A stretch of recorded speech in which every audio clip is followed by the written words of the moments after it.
Welcome to the My Crazy Office podcast with the authors of Working With You Is Killing Me, Working For You Isn't Working For Me, and Mean Girls at Work, Kathy Elster and Catherine Crowley. They're committed to creating world peace, one crazy office at a time. And now, here are Kathy and Catherine.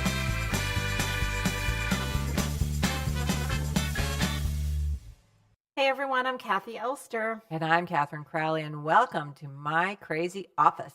And today we want to welcome our very funny guest, Mike Fine. Hi. Hello, hello, hello. Mike's a comedian and a writer, and we saw him perform at the Gotham Comedy Club. I was laughing so hard, I really don't remember anything you said. I was just laughing so hard. So tell us a little bit about yourself, and what's the best way for people to find out about you? I'm a stand-up comedian and a comedy writer. I had a show on public access here in the city called the Ferris Butler Program. It still airs Sunday nights, 11:30, Wow. Channel 57. Oh, okay. Channel 57. Yeah, with the former Saturday Night Live staff writer. And my website is www.mikefinecomedy.com. Great. And That's great. you're on Facebook also, so people can find you there. I actually just took myself off of Facebook and decided to go back onto MySpace. It's went to be by myself for a little while, yeah. so it's That was a strategic decision. yes, get some peace and quiet. It's yeah. How's it working? Oh, it's working out great. Tom sends his regards to all of you. So what happened there with Facebook? It got to be overwhelming. Yeah, very The overwhelming. fans, Yeah, well, I wouldn't say fans, but it's just too much going on, too many requests, people asking you. It's a lot of work. People asking you to do this, to like this. It was too much. It is a little too much. Well, the worst part was having to look at your friend's kids every 2 seconds on yeah. there. yeah, that's a little boring. Well, A little. they've done studies that people who watch Facebook and compare their lives to what they're seeing get depressed. Yeah. Because everyone posts the best stuff that's happening for the most part. Well, the one good thing about it was that it was very impersonal. I no longer had to communicate with people in the flesh. It's Right, I you liked just how do it it was very online. superficial and you don't have to Interact. It's true. Well, see, that's why it works for families. I like the family on Facebook. Mm-hmm. Yeah, I think it's the For best. birthdays and for holidays. Yeah, it's and the best just way to send them a relate, I think. Message. Yeah, it's kind of the most, I don't know, less activating method. So you could have like Thanksgiving dinner on You Facebook. probably could. You just show a picture of the set table and then the food, and I think it works Post out really well. comments. Anyway, enough about us. Let's get to our first question, Logan. Let's do.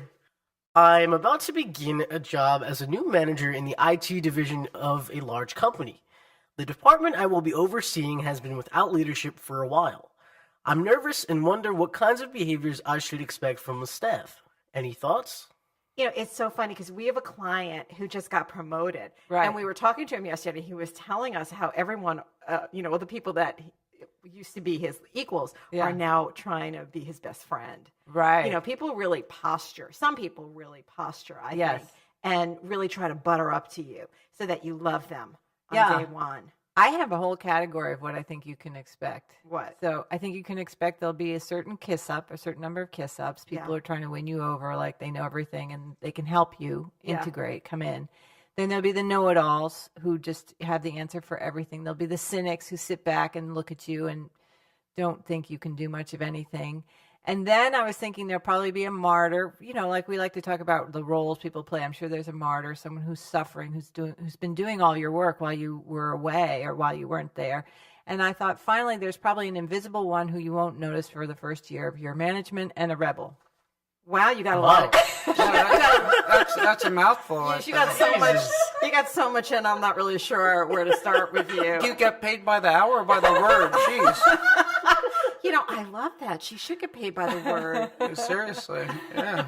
But that's what happens, right? And especially if it's a culture that's been neglected, everyone probably has some kind of role there. I would Yeah. imagine. Yeah. Well, you're talking a job as a new manager in the IT division. So let's be clear. First of all, he's going to have to get used to the move. I assume this is going to be a New Delhi or India, perhaps Bombay. So, so you're going to have to adjust to that culture over there, and That's good. they're very good at spelling, so they'll probably be correcting you every 2 minutes. So that's something you probably have to brush up on. That's true. That's very Start true. eating spicy foods. And Curry and crack the window to, right when you get there to air the place out. That's, Yes, you will have to do that. Yeah. Okay. So expect the unexpected. Expect the unexpected. Expect people who want, as you said, actually very clearly at the beginning, they basically want to let you know that they know what's going on so that you consider them in charge with them. See, I always think there's somebody who's distrustful. As soon as you get there, they're watching you. Yeah. And you prove yourself to me before I respect you. Yeah. Even though you're the boss, they just assume you don't know what Right. you're doing. And There's they always think somebody. they can give you a little attitude, right? I would think they'd all hate you because they feel they got passed over for that job. So There's a certain amount of that, yeah. they're out to bury you. I think that's. I would. Yeah. You would. No, I wouldn't trust any of these people. Are you kidding me? Please, I'd be careful to open up my inbox. God knows what they're going to send you to try and get you fired. It's it's a cutthroat business. Especially IT. God knows what they could send you. Well, there's a point to that, but I think really we found in a large group there will be a few of those, but it's not the majority. People do like to be led in one way or another, and it's very hard to run an IT department with absolutely no leadership. So I think that there will be at least some welcome of direction. Well, if they misbehave, you could just take away all their glasses. That's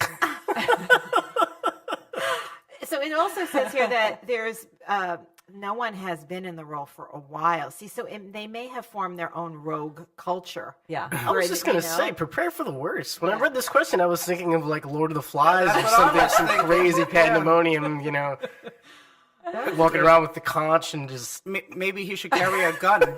I don't know what it takes to get a concealed carry permit. Wow. No, that's for an IT department, I mean, maybe you could carry some viruses. With Well, you. that's what I was about to say. It's wear protection. That's Right, so I guess we're just saying be prepared. Be prepared that you're going to run into everything. For a range of experiences, you will be tested. Yeah, That's you'll what be we tested. know, That's right? really and so good they're to going to be looking to see, can you push back? Are you clear in the direction you want to give us? Or do you know what you're doing? Do you have the expertise that we have? I think that's what it is. You'll be prepared to be tested. Yeah, I think that's it. All right, Logan, what's our next question? I currently supervise a mid-level manager who has been with the company for a long time. I'm discovering that he needs constant reminders to follow up on the work that I assign to him. In addition, he seems to have trouble completing tasks. It's odd that he has a management position yet can't manage his own workload very well. What is the best way to handle this kind of person? Yeah, I mean, really, there's a lot of these. I think There are a lot of these people. Yeah, but I actually think, because I really thought long about this question, I think you have to talk to this person, and I think you have to ask them, why are they playing it this way? Because when people get to mid-level and they act this way, they feeling undervalued and misunderstood. Really? I think. Yes. What do you think, Shrinky? Well, I did go down the shrinky line of this because I thought perhaps this person has ADD. Oh, my God. You really took God. a leap there. Okay. Attention deficit disorder. Oh, I thought that was like high definition TV. No. He may like high definition TV, but the condition, if a person can't follow through on things and their intention, I mean, it all depends on intention, but often well-intentioned, highly distracted individuals really can't follow up on the work that's assigned to them. They're used to having assistants who organize them or around whom they organize. I think this guy sounds evil. I would jump Like straight. the IT people? Well, I would go straight to waterboarding. I know some of you may think that's excessive, and it was implemented under George Bush Jr. But in certain instances, the situation may call for it. And What would you be asking him while you were waterboarding? What's so important that you can't pay attention? Is his mind jumping to his family? Is it? I would go straight to waterboarding, maybe extreme sleep deprivation, maybe another deprive him of sleep. Maybe Maybe take away his chair, make him stand. We have laws in this country. We have laws. Which country? In the United States, we have. If it doesn't apply to the politicians, why should it apply to us over here? Good Okay, so there's point. one interesting intervention. So you like sleep deprivation? I like standing, actually, taking away his chair. That's kind of interesting. And the idea. Keurig machine. Take away the no Keurig for him. No coffee. No Keurig. I think you really have to ask him what's going on. I mean, maybe he has some personal problems. Maybe he has some health concerns. I mean, you just don't know what's going on with this person. But I think when someone gets to this mid-level manager and they can't do their job, there's something off, and you have to find out what it is. Well, the other thing, Kathy, that we have discovered in a number of situations is there are people who we would call sacred cows, who get a job and go up the ranks to a certain level of incompetence, but they know someone. They know the original owner or Nepotism. They're best friends, or they have someone secret. They have some piece of information that allows them to kind of coast. Yeah, I still think that when people come to a job every day but really don't do anything, then there's a reason. They don't feel valued. They don't like the job. They don't really want to be coming there. They're just sort of phoning it in. And I think that most people actually like to feel good about their day. They actually like to feel valued and to get fulfillment. Yeah, I mean, I don't know. Maybe I'm just still a hippie, but I do believe that people. You're right. They're referred to as paycheck players. They, like a lot of the New York Knicks or even my garbage men. The way my garbage men, when they come around to collect the garbage, I see how they treat the cans and they just throw them onto the street, and you could tell they're just doing it for the paycheck. They don't enjoy what they're doing. Yeah. So it's interesting. So you'd ask them what's going on here, what's happening. By the way, I just want to say that the garbage men in New York City are probably some of the best looking men in the world. Okay, let's go on. Yes. Despite the fact that they're all smelly and sweaty. And So assuming that That's this the guy's man, point of view. You need to get out more. Jeez. Holy smokes. Get someone to watch your cats and go out for a little bit. Seriously. So assuming that this guy is as handsome as a New York garbage man, you would meet with him and say, "What's going on here? Your performance seems below par. What's happening?"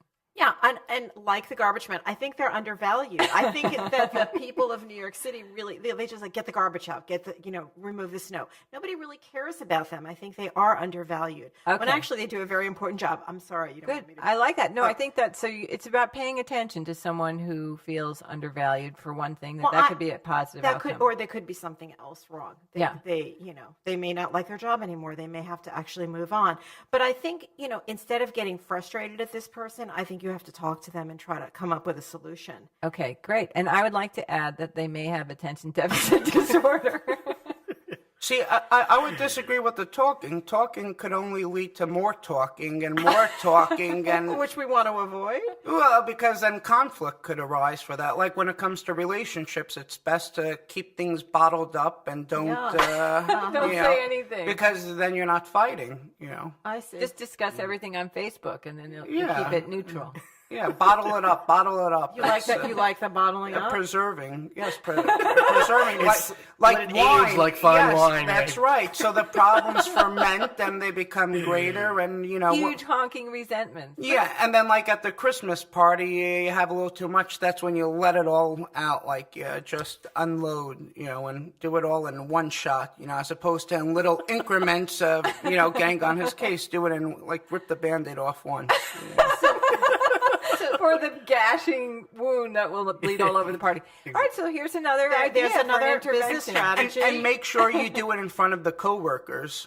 You want really shame him and embarrass yourself. Yeah, because I like that. A, it adds fun to the whole dynamic. Yeah, it's a good story. And B, you want witnesses in case should escalate into violence or sued.